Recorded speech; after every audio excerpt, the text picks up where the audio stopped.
Hello and welcome to In a Spiritual Sense, where we discuss all things spiritual, from growing your intuition, speaking with spirit guides, diving into past lives, the paranormal, and more.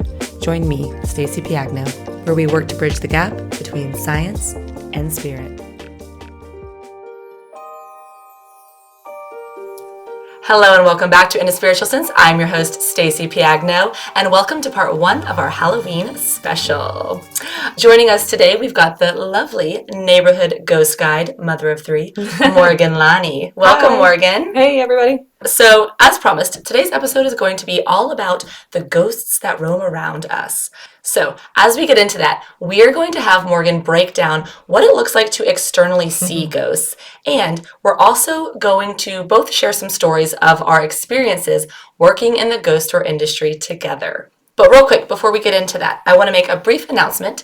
In a Spiritual Sense, we'll be taking a short holiday break, and we will pick back up after the new year. So our last episode is going to be November 6th, so just be on the lookout for that, and I will have more information coming up soon. So for now, let's get into today's episode and meet our guide and talk a little bit more about the paranormal. Let's do it. Morganne, could you start off by just kind of introducing yourself and telling us how you got started in the ghost tour industry? Sure. So I actually started really young. I was in high school, believe it or not, and I was involved in theater in high school, and my theater teacher at that time happened to do ghost tours, and I was like just complaining about how I needed a job, and he was like, you should try ghost tours. It's really fun, and I think you'd be really great at it. And I was like, okay, that sounds cool.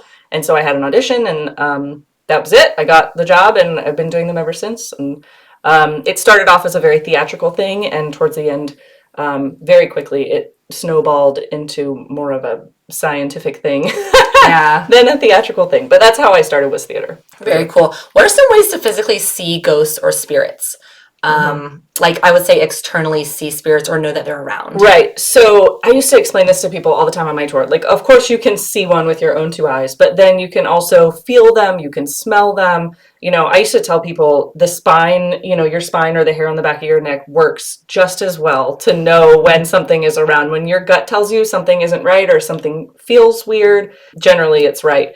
So you can smell them, of course, which sounds ridiculous, like smell a ghost. But I'm sure some people have heard somebody say, I smell my grandmother's perfume all the time, and she's been dead for 10 years, those sorts of things. Something that I know you've talked about on your podcast before is symbols, and that's a big one as well. I had a girl come on my tour and broke down crying because her father had died, and it was her symbol for her father was the time 11:11. And we walked by a store, a cheesecake place actually, and they had just changed their hours. They opened and closed at 11:11. Oh, yes. And she was like, oh my gosh. So symbols, of course, but then obviously you can see them with your own two eyes, which is pretty cool too. What are some ways that they can externally show up as far as seeing them with our eyes?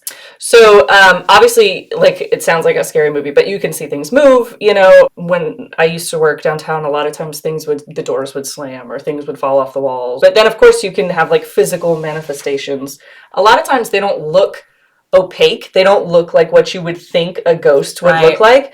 It just looks like a normal person, but whenever I've only twice in my life have I ever seen a ghost with my own two eyes. And the second time, both times really, it didn't look like a ghost. Like I wasn't like, I can see through you, it wasn't that sort of thing. I really didn't even know that it was a ghost till after the fact. When I was like, wait, that doesn't make sense. So of course you can see them kind of like a fog or a mist or something like that. But generally with full body apparitions, in my experience, all I've seen is it just looks like a regular person. Yeah, that's interesting. I used to think about that as well. And when I was on my tours, sometimes they look like people. Sometimes, I know we've talked previously on episodes, they look like a shadow figure. Yeah. And then that kind of white opaque fog is definitely a Hollywood thing. For sure. But, I've heard that they could show us that as well. Remind me to mention a story about this lady that was not a ghost, but it was still a funny story. Okay, definitely. So what about tools to help us know that ghosts are around? What are some different tools that we can use? Right. Okay, so what I always tell people is like full disclosure, right? The tools that we use to sense ghosts generally have a different purpose, primarily, right? Like I have these, right? These are, you've probably seen these. These are called dowsing rods. A lot of people use them to find water. They're copper rods and they swing back and forth. You can also use these to speak with spirits, right? But again, primarily used to find water. There's another thing I'm sure you've heard of if you watch the TV shows. EVPs are called electronic voice phenomenons, which is just a recorder, right? That you turn on and it picks up what's generally inaudible to our ears. It picks those up, so lower or higher frequencies. Of course, you also have an EMF meter, which stands for electromagnetic field, which generally picks up just a paranormal event, which paranormal, if you break it down, really just means not normal, right? Right. So you're just looking for something that's kind of a unicorn.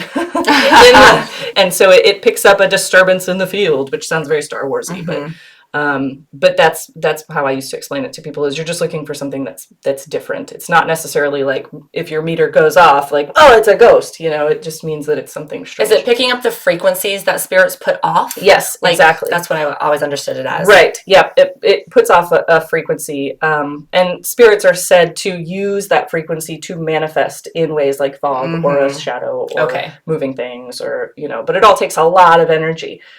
Which is another reason why a lot of times batteries and stuff, if a spirit is trying to manifest, batteries will just die. I mean, like they'll take all the energy that they can from anywhere they can get it. In some cases, your phone battery or your camera or whatever it is that you have. Yeah. So it's really cool. It's kind of freaky when that happens, because everyone's like, okay, we have all of our stuff, and then, everything dies and goes dark, and we're like, oh God, but it's fun. Yeah, I would like for you, now Morgan brought these, what are they called again? The dowsing rods. Can you show us an example of how they work? Because I know that you showed us what they look like. Right. And don't you have a story about these? I do have a few, yeah. What was the one where she hugged me? Yes. Okay. So tell us how these work, like, for those of you who are watching YouTube. Morgan's got the dowsing rods here, and she's going to visually show you guys. For those of you who are listening on the podcast, go ahead and check out our YouTube for some great visuals of today's episode. But Morgan, go ahead and show us more about those. So I don't know if you can see, I'll hold them up. They're literally just copper rods, right? They have these little sleeves. They're not, mechanical in any way. They are just literally swinging freely. I can move them around. So, whenever I use these, I always like to tell you, first of all, I want you to know that I can also be skeptical of these, right? So the reason why I say that is because it would be very easy to move your hands into doing what you want these to do, right? But I'm also skeptical of them, which means I want to see if it happens too. So I try to be as still as I possibly can. You try to, balance your energy as much as you can. A lot of times we try to center ourselves, and then you can start asking yes or no questions. You could say things like, if there's anyone here that would like to speak with us, can you please cross these rods? And then you all just kind of wait and see what happens. You would poop your pants if these crossed. Honestly, I wouldn't even be surprised if they crossed right now. I wouldn't either. They're always around. In your house, I would not. So that's kind of how they work. The skeptical, the debunking factor of these is that it's my subconscious mind moving these rods so that they're doing exactly what I'm asking them to do, but not enough so that I can see my hands moving. So, again, that's why I bring up that I am also skeptical of these. I want to see if they work. So the story that I had is I asked them, please cross if there's anybody here. And they did. They crossed. And I said, okay. There was 3 or 4 other people in the room with me. And were you on a tour when you did this one? We were actually doing a paranormal investigation. So okay. I also worked for a couple different paranormal investigation companies, which was really cool, but also kind of scary. But it was awesome. So we were doing an investigation of what we called the Love Tree building. It's this really old cottage built in the 1920s. And it is literally on top of a cemetery. And there was 3 or 4 other people in the room, and I said, if anybody's here, cross the rods. And they crossed. I said, okay, can you point to Tammy? And it pointed to Tammy. I said, can you point to, I think Lynn was in the room with us as well. Can you point to Lynn? They pointed to Lynn. I said, can you point to Morgan? And they pointed to me. And I said, okay, if this is a yes, please cross the rods. I said, are you lonely? And as soon as I did that, it like very quickly crossed, right? And I said, well, if you're lonely, you can hug one of us, right? And everybody else in the room was like, whoa, like not comfortable with that. And I was like, it's a hug. Let's see what happened. So I said, if you're lonely, you can hug one of us. And we all just like went like this and just like waited to see what happened, and nothing happened. And we were like, okay, whatever. And I said, well, if you're lonely and you want to hug me, you can use these rods and you can hug me. And as soon as I said that, they flipped back around and they touched my shoulders. Oh, yeah. And I could feel the pressure like pushing on my shoulders. And it became very awkward very quickly. I didn't really think that far ahead. Like, what am I going to do if it actually happens? I didn't know whether I should like say thank you or like hug back. It was just kind of strange for a minute, but it lasted long enough. It was like one of those weird, awkward grandparent hugs. Yeah. When you go visit your grandparents and they hug you for like an unusual amount of time and you're trying to let go. Extra awkward seconds. Right? It was a little awkward, but then they eventually just went back to normal. So they can be very effective. There are also people that can manipulate them into just lies as well, but they're always fun to play with, and they're very user friendly, so it's always fun. Interesting. So my next question for you is: be honest. Okay. Were you ever a skeptic yourself? Yes, absolutely. I was a huge skeptic when I started. Again, it started as a very theatrical thing, and it was definitely something that I was skeptical about. I wouldn't even say I was a skeptic. I just didn't believe it. Yeah. I don't know. I didn't believe it. I believed in a higher power, but I just didn't believe in ghosts. And I joke about it now, but it's true. When I first started investigating, I started off, and it feels like you're one of those people that like investigates Bigfoot or something. You know what I mean? Like you bring it up and everyone's like, oh, that's so funny, ghosts, But then more and more things started to happen, and it started to hold more and more weight. And then like something would happen and I would be like, wait, what? Like that's not possible, you know? There's a Sherlock Holmes quote, and I'm not going to get this perfectly correct, but it says something like, when you're trying to figure something out or investigate, right? And you've considered all of the possibilities and you've ruled all of those out, the only thing left to explain it, no matter how improbable, is an impossibility. Right? And that is literally how I became to believe in ghosts. Yeah. Like something would happen and I don't know, let's say the door would slam and I'd be like, well, obviously something's back there. And they'd be like, no, we're the only two people in the room. And I'd be like, okay, well, obviously the air conditioning's on. And they'd be like, nope, it's, the middle of winter if the AC is not on. And I'd be like, well, obviously, a window's open, or nope, the windows haven't opened in 10 years, like over and over and over again. Yeah. And it was like, literally, it almost felt like someone was like beating me over the head with the answer. And I was so stubborn, like not trying to believe it, but eventually it was too many things. It held too much weight that like the ship sank. And that's very similar to me as well, because I started in the ghost tour industry. What was it? Maybe like 10 years after you. Yeah. Maybe not that long. Maybe not that 6 long. or 7 years after you. And it was the same thing. I didn't not believe in ghosts, but I didn't necessarily believe in them because I had never seen one before, and I had never seen a door close in front of me before. So I remember, you would always tell me things that had happened, which we're sharing today. And I was like, wow, that's really interesting.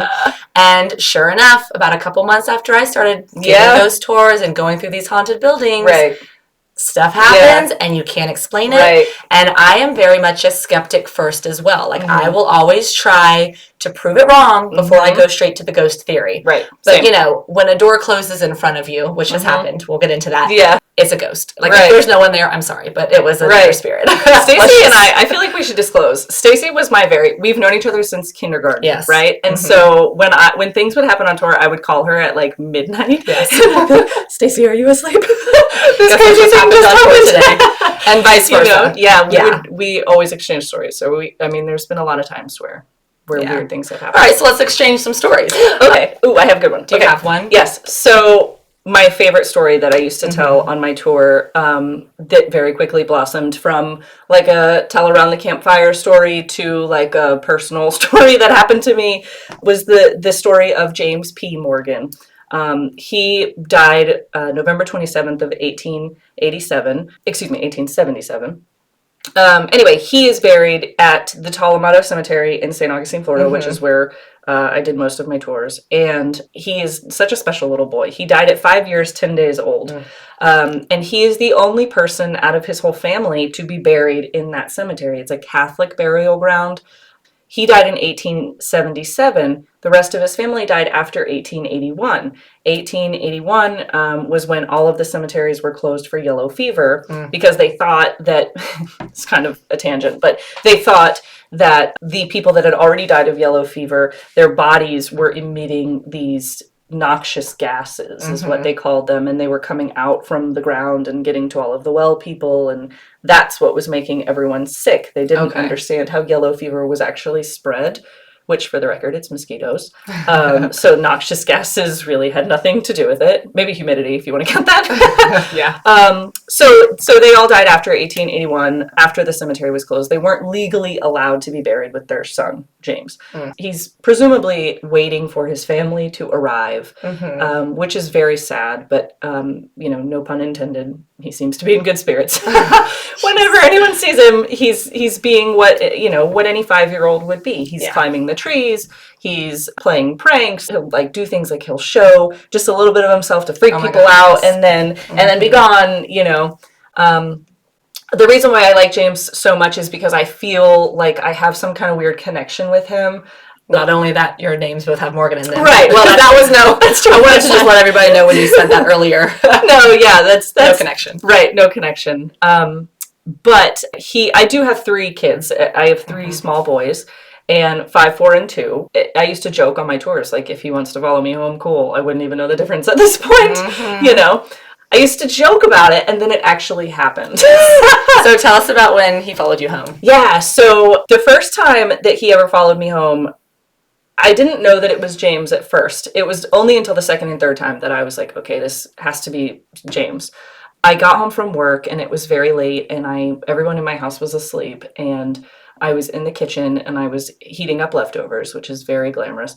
But I was heating up leftovers, going to eat, and I heard this toy go off in the living room. And my kids are obsessed with Power Rangers. They're all boys. So I was like, great. I heard this go Power Rangers. And I'm like, cool, somebody's awake and playing. Yeah. So I started to walk over there to see what was going on. And then I heard another toy go off in their room. And I'm like, great, they moved into their room. So I start going into their room. And then I hear a toy go off in the kitchen where I was. And I was like, okay.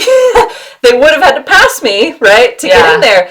And it just kind of struck me as odd. I just was like, man, all of these toys, my kids are animals, they broke them all. And for whatever reason, they're all going off at the same time. So I turned them all off and went about my business. So a couple more tours went by, and then I got home one night, and I was laying in bed with my then husband, and we were talking about, and he didn't believe in ghosts at all. Right. Not even close. Yeah. And so we were talking about it, and I said, James, I think he came close to one of my tours because we got in this weird picture.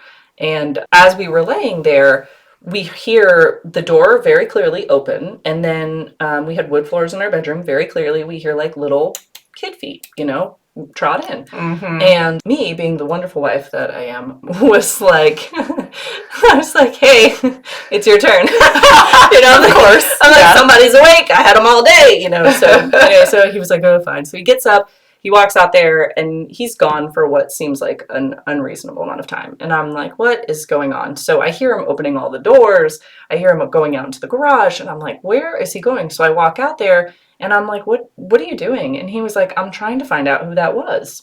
And I was like, what are you talking about? And he was like, I don't think it was any of our kids. And I was like, at first I was like, somebody broke in? Yeah. But I was like, what do you mean? And he said, all of the boys are in their beds. They're asleep. There's no way they would have gotten back to their bed in that amount of time. And I said, but you did hear the footsteps. You did hear someone come in, right? It wasn't just me. And he was like, I definitely heard footsteps. Yep. And so he looked at me, and he knew what I was going to say. And I was like, it's a ghost. So what do you think that was? Yeah. So that was another weird thing that happened. And then a couple more tours go by, and this lady comes on my tour, and she claims to be a medium, and we're standing at the Talamato, and the whole time I was standing there, before she even spoke to me, I felt like this heat, like this hot spot on my leg, and it was the middle of summer, so really I was like, well, it's probably just 1 trillion degrees. Didn't think anything of it, but she came up to me and she said, James is standing right behind you. And I said, really? And she said, yeah, he's had his hand on your leg the whole time that you've been speaking. And I was like, wow, that's really cool. I was like, tell me more. Yeah, right. And she said, do you have kids? And I said, yeah, I do. And she said, do you also have a dog? And I said, yeah, actually, I do. And she said, James says he likes to go home with you because he likes to play with your kids and your dog. And I was like, what? There it is.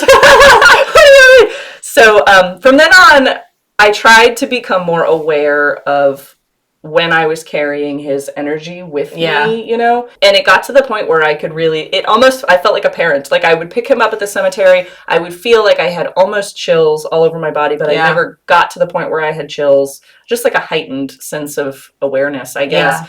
And then I would get home and it would stay with me for a couple days. And then, one of the next times I would go to the cemetery, it's like he would go back home. And it went on for a little while. And my kids saw him a few times. Did they? Yes. Oh, tell me. What did they say that they saw? So the boy, or they never said they saw anything. They just acknowledged him as if he was a part of the family. Right. Like, they just thought it was normal, which is probably a good thing. Maybe when they're older, I'll tell them when they don't need nightlights anymore. But it started off one night. Waylon is the smallest one, and I think he was only like 7 or 8 months old at the time, and so he woke up in the middle of the night, which I know is shocking. So I got up and I went into his bedroom and I was like patting his back, and I brought him back into our bedroom because they all shared a room at the time, and I didn't want him to wake up the rest of the kids. And so I'm sitting on the end of my bed and I'm closing my eyes like this because I was like at the middle of the night, and I'm patting his back. And he's crying and crying, and all of a sudden he just stops, like right on a dot. And so I was like, what's wrong? Yeah. And so I open my eyes, I'm like, what's wrong? He's turned to his left like this, and he says, hi. He's waving hi, right? And he was like looking into his room, waving hi. And so my first reaction was like, So my first reaction was like, what do I do? Oh my gosh. So I just kind of like ignored it, and I went to put him back in his own bed. I'm like, you seem fine, go back in your own bed. And he was like, no, and was kind of like wrangling with himself. And I put him in his crib and I picked him back up and I turned him towards where he was, and he said, bye-bye. Oh, yeah. And like waved goodbye, like. And so anyway, I woke up and I told my ex about that, and I was like, oh my gosh, guess what Waylon did last night? And he was like, yeah, it's still not real. Yeah, right. I was like, okay, how much more evidence do you need? Next time that happens, I'm waking you up. Oh, that's good. No, I've got a story about James too.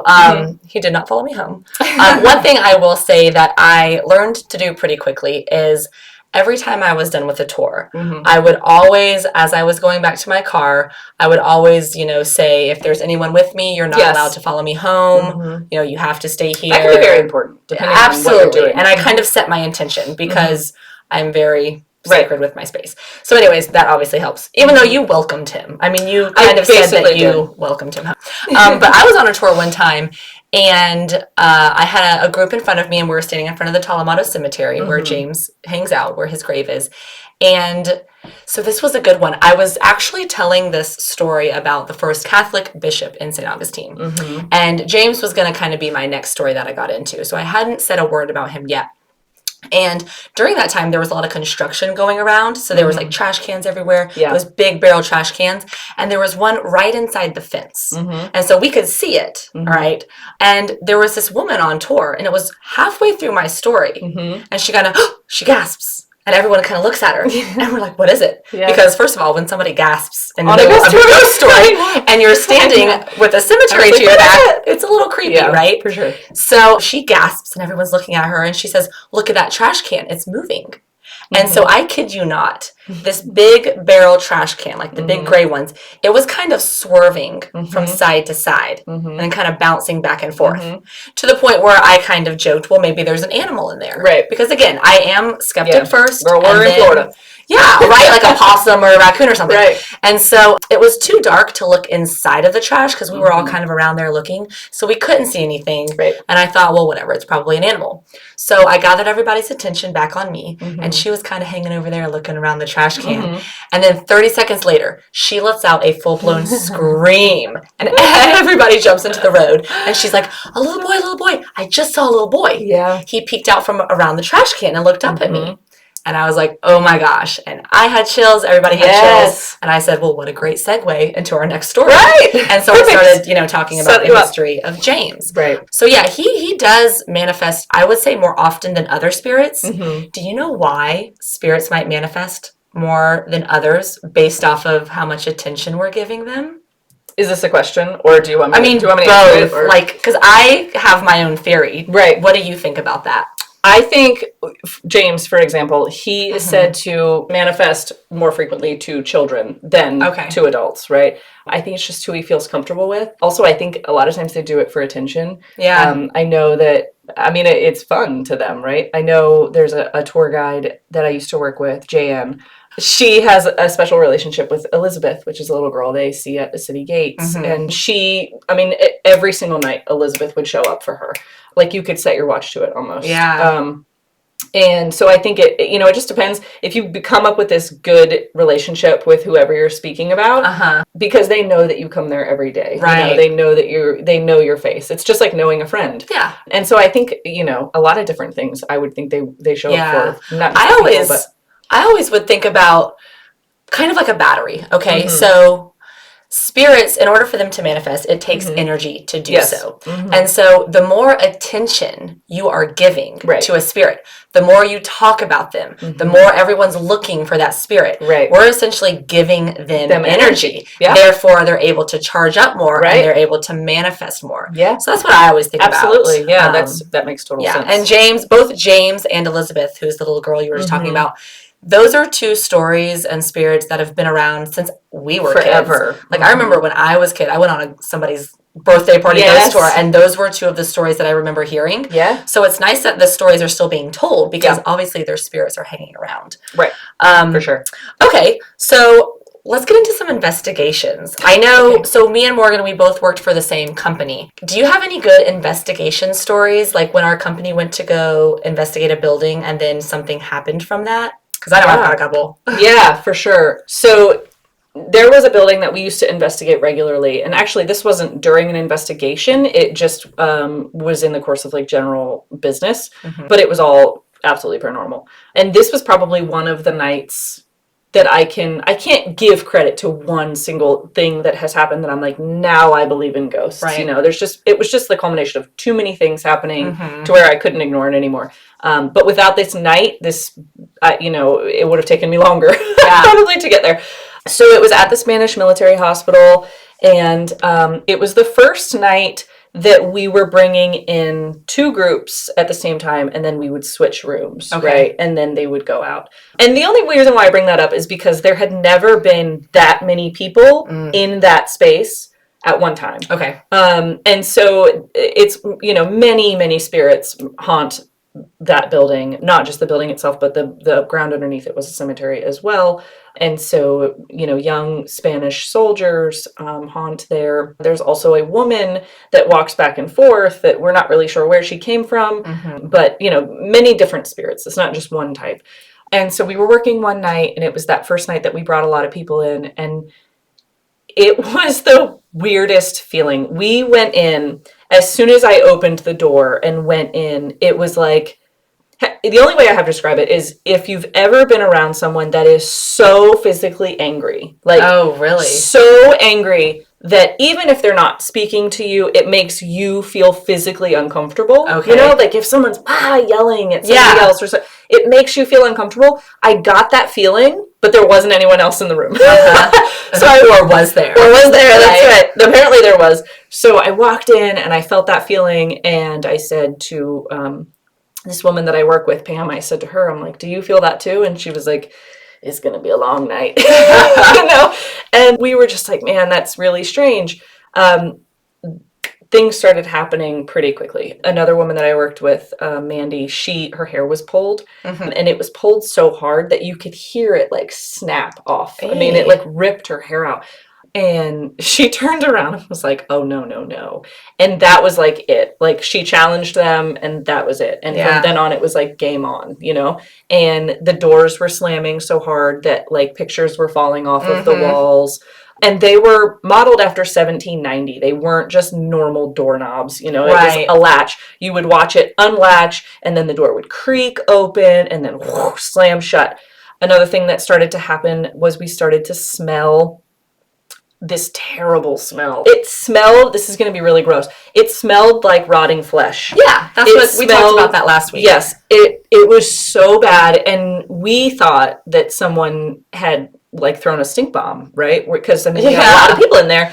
I'm like, somebody must have dropped something or whatever. We literally were on our hands and knees walking through this building trying to find the source of the smell, and we could not find it. Oh, man. And, you know, the lady that I was working with, Pam, was like, somebody must have just picked it up. And I'm like, who throws a stink bomb and then picks it up and takes it with them? Yeah. No one, you know? So we couldn't find it, but it didn't smell like a stink bomb either. Like, I was a kid. You know? You've used them. I know what it smelled like. It didn't smell like that. It just was so strange. Another thing that happened, which now knowing what I know, you know, we should have like saged ourselves and like got the hell out of there quickly. Right. Let's keep picking some more. Yes. You're like the one in the movie who's going to go on first. Exactly. I felt like that. So another thing that happened was I felt like I was going to pass out. And I was in the middle of a tour and I all of a sudden started to get real woozy and I was like, I don't know what's going on. I just feel so weird. I feel like I'm going to pass out. And I told my group, like, real quick, right? Because it's all still show business. Right. You have to kind of ignore stuff sometimes. Yes. I'm like, you know, don't lift the veil that something's wrong with me. God forbid. Yeah. So I was like, everyone, you know, take a few minutes, take some photos, do some investigation yourselves and see if anything happens. So I kind of, you know, sent them off on their way. And then I go over and sit down and I'm like trying to get deep breaths and trying to figure out why I feel so strange. And one of the other tour guides came up to me, Jody, and she was like, do you feel like you're going to pass out? And I was like, yeah, actually, why? And she was like, I feel the same way. I came over here to sit down. Oh, wow. And you were, so, you know, knowing what I know now, these are all signs. The strongest signs. The strongest signs of like a very dark spirit. Yeah. Right. And the only thing I can account it to is, you know, we made someone very angry that night and they really just did not want us to be there. Yeah. They didn't feel comfortable with that many people in their home. You know, they just didn't want us to be there. As we were leaving that night, I was pulling out of the parking lot and upstairs was always the manager's office, which after, you know, regular business hours was always locked and closed. And the light was left on, which wasn't terribly unusual, you know, and people make mistakes.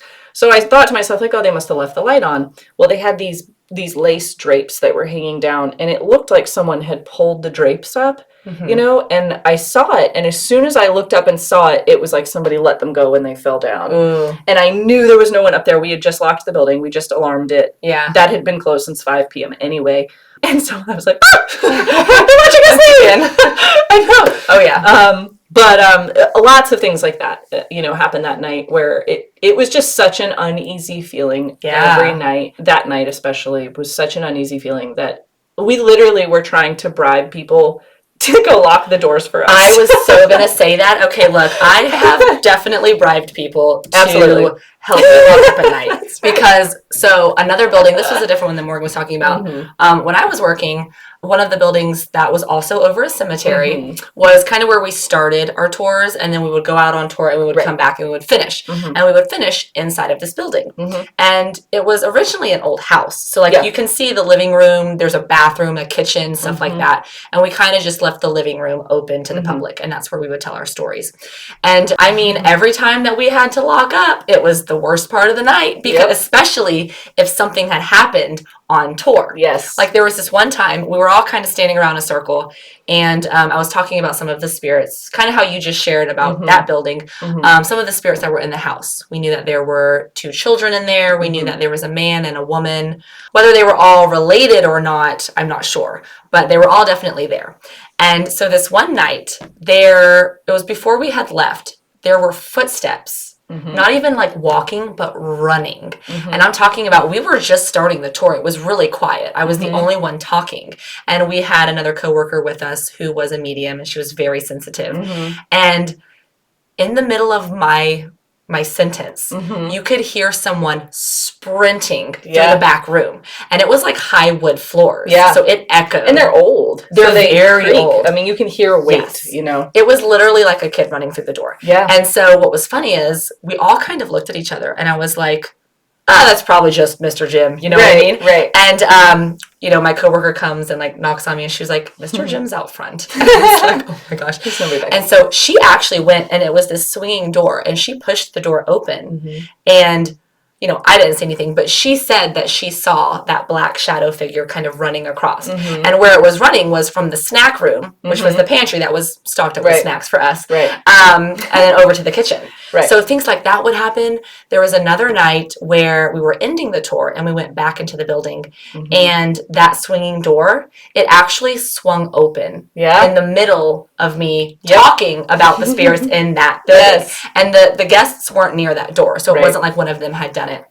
So lots of weird stuff like that happened. Another, this one's really creepy. Okay. It's creepy, but it wasn't anything intriguing. Negative. It's intriguing. So this one wasn't negative.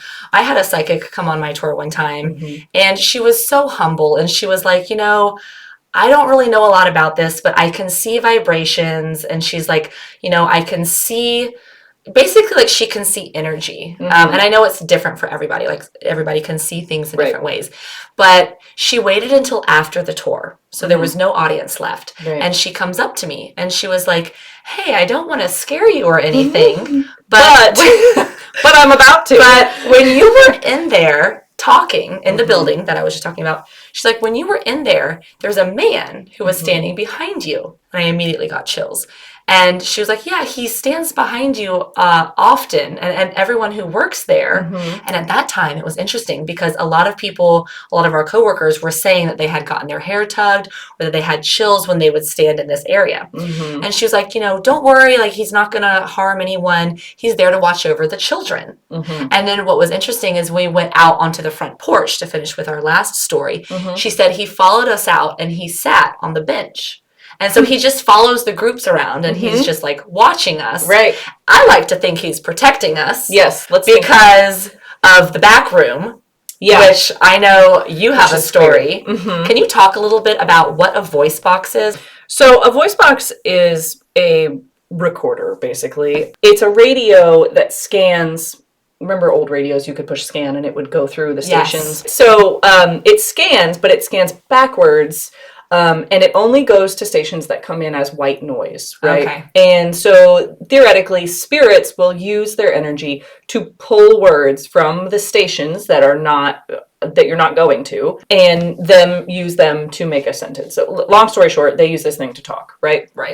And so we were using a voice box. This actually happened at the Love Tree, and it was a long time ago. It was when I first was engaged, and I was only 20, and I got in, and the voice box, they were doing an investigation, and the voice box was out, and as soon as I walked in, it said wedding. And I hadn't told anybody that I was engaged yet. My ex was actually in the military, and so it said wedding, it said military, it said young, pretty, it said tall, he was 6'5", right? It said all of these things. And the woman that was doing the investigation was like, this thing is broken. She was like, this isn't making any sense. It's not, it's just not working. And I said, I think I might know what it's talking about. And I told her, and so that's just one quick example of how they use it to manipulate things. The other story that I have from a voice box actually has to do with James that we already mentioned. One time we were using a voice box, and it wasn't even on my tour. It was actually on a paranormal investigation, and he came through as James. They said, what is your name? And they heard James. The woman that was doing the tour, Lisa, she knew that James liked to follow me around. And she said as soon as she heard the spirit box say James, which, by the way, spirit box and voice box are synonymous. They mean the same thing. As soon as she heard that spirit box say James, she could hear me outside talking. And so she said, James, did you follow Morgan over here? And it said, yes. She said, would you like to talk to Morgan? And it said, yes. So she comes out to me, right? And she interrupts my tour and she's like, I'm so sorry, but you know, I don't like to interrupt, but the spirit box is asking for you. And so everyone on my tour was like, let's go. Oh, yeah. The spirit box is asking for you. Exactly. That's enough to get me. Right? Exactly. It was like I got called to the principal's office. But so I was like, okay. So I go back there. I said, James, did you follow me here? And it said, yes. And I said, do you always follow me? And it said, no. I said, James, have you ever followed me all the way home before? And it said toys. Right? Which, remember, my first story was when he played with these Power Rangers toys. And I was like, oh my gosh. It was him. Oh my gosh, it was him. It was definitely him. So things like that, sometimes it can be kind of cryptic in nature. Mm-hmm. But I think generally speaking, you get some good information. Oh, yeah. Voice boxes. I've got a good voice box story. We were doing another investigation, our company, of this building. It was a restaurant building downtown. Mm-hmm. And a lot of their coworkers had been saying that strange things were happening. And so usually if that happens, the company will get a hold of one of the ghost store companies and say, hey, can you guys come do an investigation? Right. So our company went and did an investigation of this building. Mm-hmm. And a lot of the buildings downtown were built in what century? Like really 18th, 17th century. Generally speaking, most of the buildings that are there were from 19th century, the 1800s. Okay. So at least 100 to 200 years ago, these buildings are. That's safe to say. And this building was an old restaurant, and we go in with all of our gear. We've got cameras, we've got the voice boxes, the EMF meters and stuff. And we start looking around, and there was a lot of people downstairs. And so me and one of my coworkers, we start walking upstairs. Mm-hmm. And it was much more empty, of course, much more quiet. Mm-hmm. And we go up, and there's this one room, the lights off. Mm-hmm. And I kind of peek in there, and I say, nope, I'm going the other way. Because there was a heavy presence in there. And it's not that it was negative, it's just it was heavy. Yeah. And I didn't have enough people with me yet to go in there. Right. So which kind of defeats the purpose of why we were there. Mm-hmm. So anyways, later on, some more people came up and we ended up going into that room. And at first we had an EMF meter, which again, as Morgan was saying, just kind of dials in on if there is any spiritual energy in that room. Right. So we go in and the EMF meter is kind of going off and we start asking yes or no questions. One of which was, are you a girl or are you a boy? Mm-hmm. When we asked, are you a boy, it started going off to red. So very strong yes. Mm-hmm. So we sit down and we start asking some more questions. And then I ask and I say, how old are you? And right away, the voice box that we had next to us starts going off and it says 4, 4, 4th. So like all of these different 4s were coming out. And I said, are you 4? And then it says yes. Like answering right away. Yes. And so this was my first time ever using this, and it sounds like a scary movie, right? It does. But I'm just like, it really does. It's different when you have your whole company there, and it's like you do this all the time. So I guess it wasn't like that bad. But anyways, so he's answering 4, and at that point I start talking to him like he's 4 years old. And I say, what is your name? We need to know what to call you. And it took a little bit of time before we got an answer. I would say at least a minute, and you could hear the different stations shuffling through the white noise. And then all of a sudden, clear as day, Eli pops up. And I was like, oh my gosh. And I said, hi, Eli. I said, my name is Stacy, and this is my coworker. And I was introducing everybody. And so that in itself was pretty interesting. Yes. Some other things that came up during that time was the word fire. So we heard, fire, wake up, fire. Yeah. And I'm going to go back to the fire in a minute because that reminds me of, at first, I thought it was Eli, maybe telling us like how he had passed or what happened to the building. But later I realized that it was actually a different spirit. So to finish Eli's story though, after we found out his name and we were kind of introducing ourselves, there was about a 10-minute window where our boss came in. And our boss, she doesn't believe in spirits, does she? No. Like ironically, I don't think she really does. She does not. Which is why we always used to call her to come lock up the building. Because after a really crazy night, she'll do it with come on in. So she walks in and I say, Diane, we've got someone here. And I said, can you introduce yourself? I said, this is my friend. And again, we heard the static. Nothing kind of came up. And I said, can you say hi? And right away, you know what that box says? It says, Stacy. Yeah, exactly. And so I was like, oh my gosh, okay, time to go. Yeah. But no, I felt calm. I felt like it wasn't anything negative. I truly do believe that it was just a 4-year-old boy Yeah. named Eli. He used to live there. And so that was a pretty outrageous story. Yeah. The fire, though, if you guys listened in on last episode, I had Medium Gabe come on with us, and he was telling me about one of the girls who follows me home from the Lovetree Cottage, which is the building where we work from. And I would have dreams of her in this old ashy house.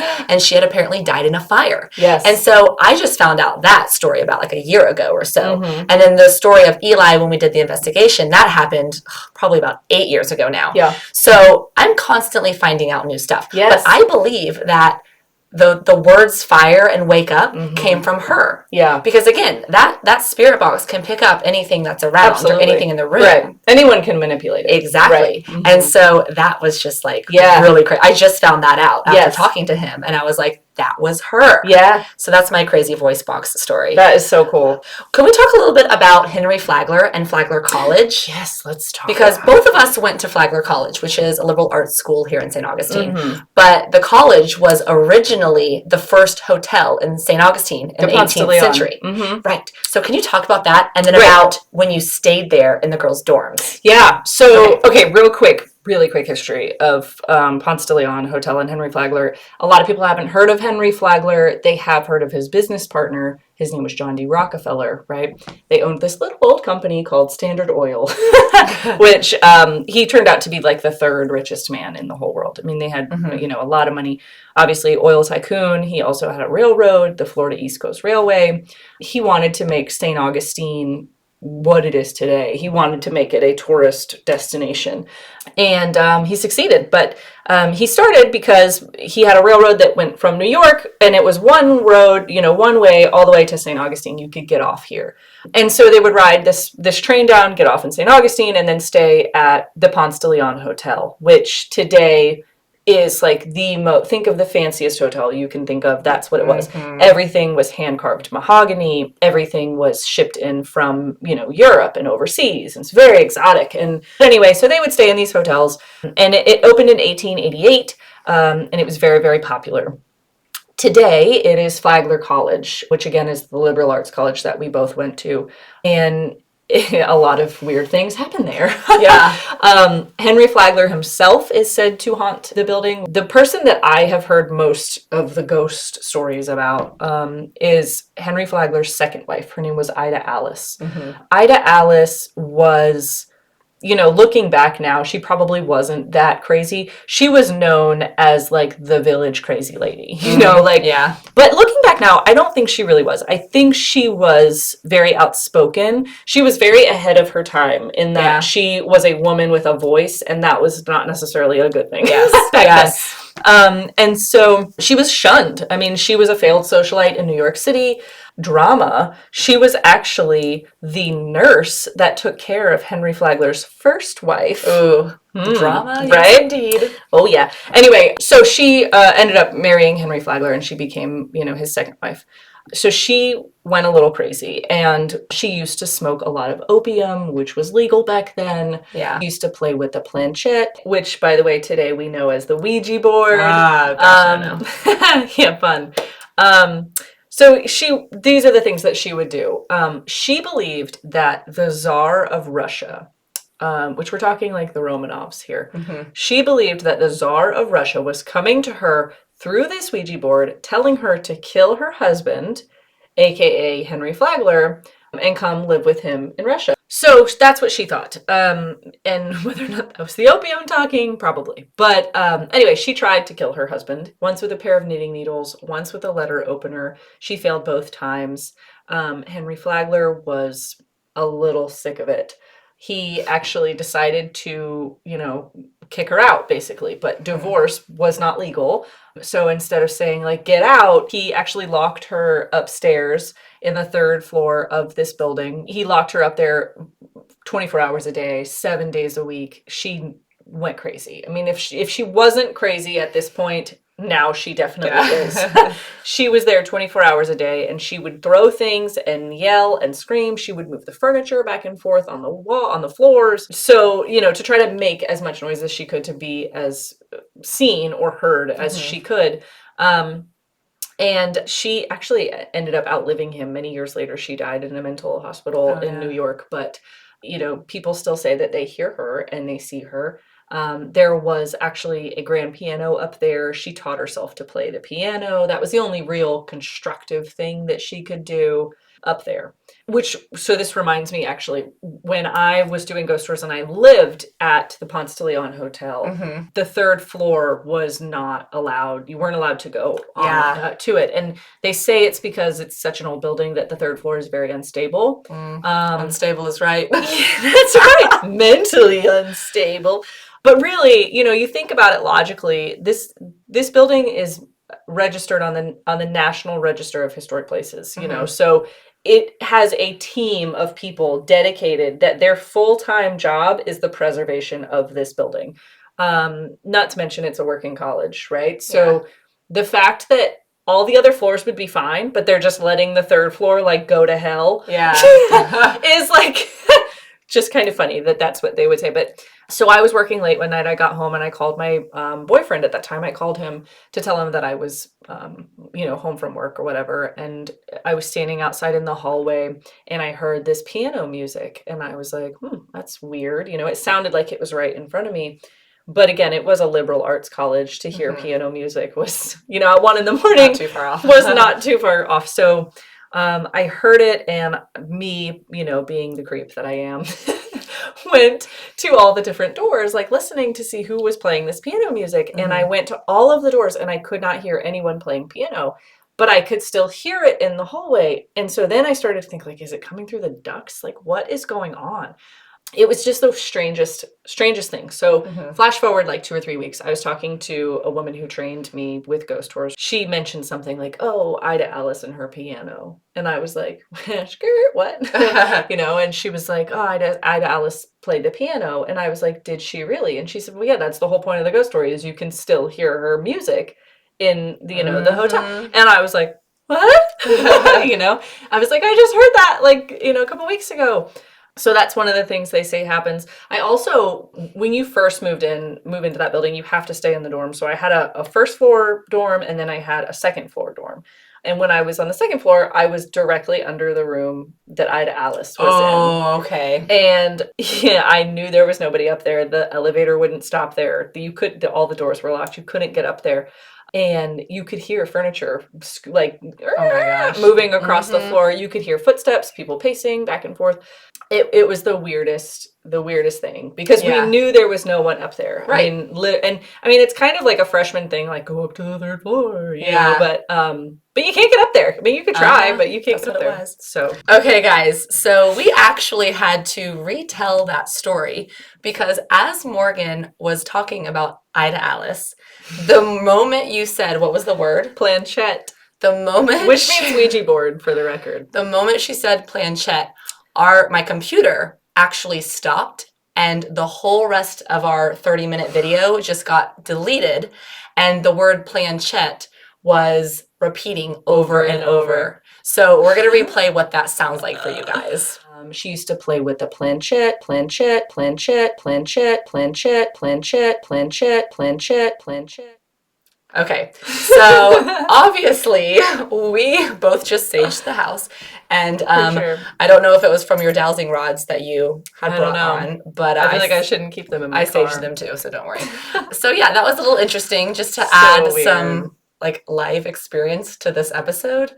This is so reminiscent of how Ida Alice is. You know what I mean? Yeah. She's so in your face. She's just crazy. She's literally just crazy. So for this to happen on that story with that word is just it was 30 classic. It was 30 minutes, maybe 20 minutes of that word planchette getting repeated. Basically a Ouija board. I didn't know what a planchette was. Yeah. And so that's what they used to call it, was a planchette. Yeah, so it was that word on repeat over and over and over. So anyways, that's a good reason to maybe end this one. Okay, so guys, that has actually brought us to the end of our first episode. Mm-hmm. What a grand finale. I know. Anyways. I'm kind of scared. So, however, me and Morgan are going to continue talking, and you guys are going to have to wait until Sunday, Hallows Eve, to hear the rest. And I'm excited for our next episode because we're going to get into the history of Halloween. We're going to talk a lot about the witch archetype, which I got some good stuff for you.